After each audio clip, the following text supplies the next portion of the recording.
Svan Meyer es un artista complejo, es un artista no solamente, bueno, muy conocido por su cine de animación, muy conocido como cineasta, pero no solo es un cineasta, él es escultor, es pintor, hace collage, es un hacedor de imágenes en general y es el creador también de una colección de su Cámara de Maravillas.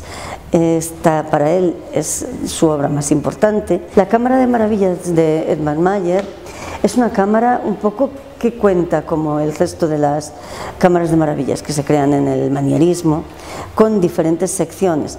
En realidad todo el mundo dice que hay un caos en su Cámara de Maravillas, que tiene un orden que solo él conoce, pero verdaderamente está ordenada, y está ordenada como lo estaban las cámaras de los manieristas.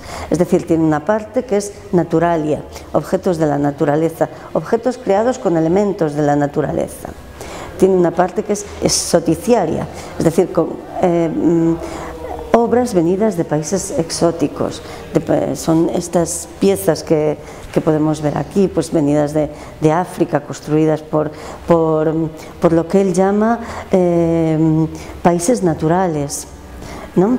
Tiene una parte que es vetustaria también, que son aquellos muebles, aquellos armarios, gabinetes, secretaires, que le sirven también para la organización de la cámara.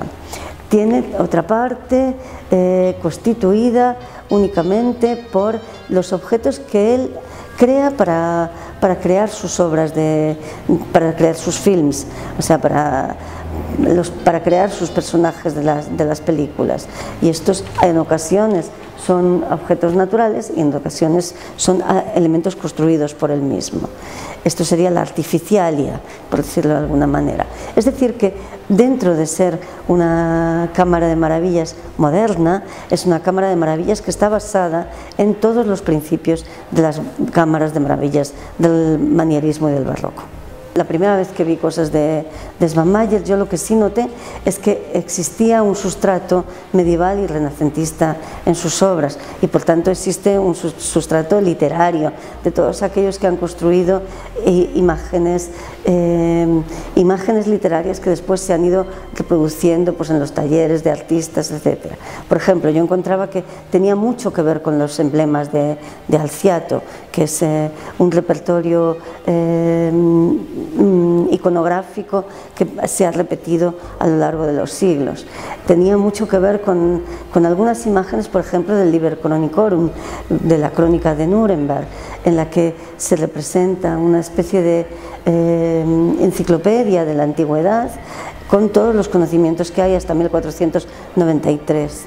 93-95 es nuestra edición, en la que bueno, pues acaban de descubrirse las Indias, y un poco también la representación de esos personajes de los que solamente tenemos relatos literarios hace que los iluminadores de los manuscritos inventen estos personajes, inventen personajes que no son reales, pero que obedecen a su interés imaginativo y a lo que ellos esperan de ellos. Aparte de la literatura, hay toda una pintura que sobre todo es fundamentalmente flamenca y fundamentalmente llegada de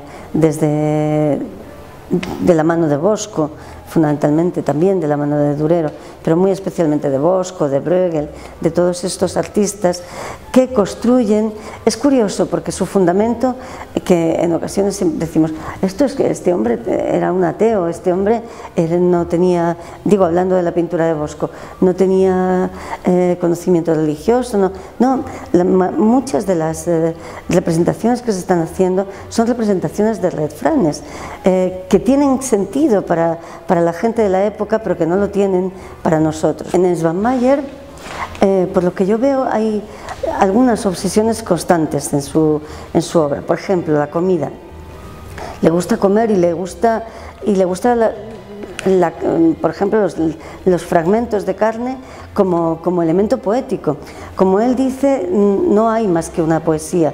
Él ha llegado a esa conclusión, y para construir esa poesía la puedes construir con múltiples elementos. Puedes hacer que un filete puesto en vertical y con unos hilitos camine y tenga se convierta en un personaje, se convierta en un individuo como él hace, y dar vida a este filete y convertirlo en algo comunicativo. También el trabajo con la construcción de seres que tienen partes de otros seres.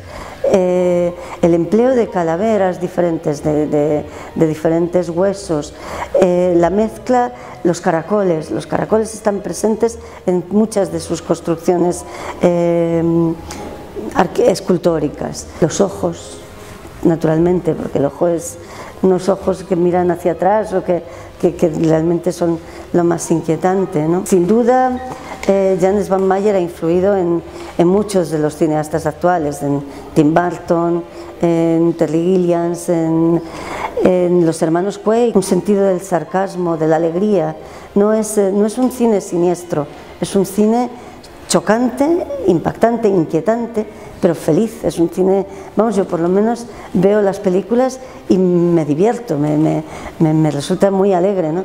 Y además están muy cuidadas, es un trabajo, y en esto también lo han heredado los hermanos Quay, los encajes, perfectos, ¿no? El trabajo de cámara maravilloso.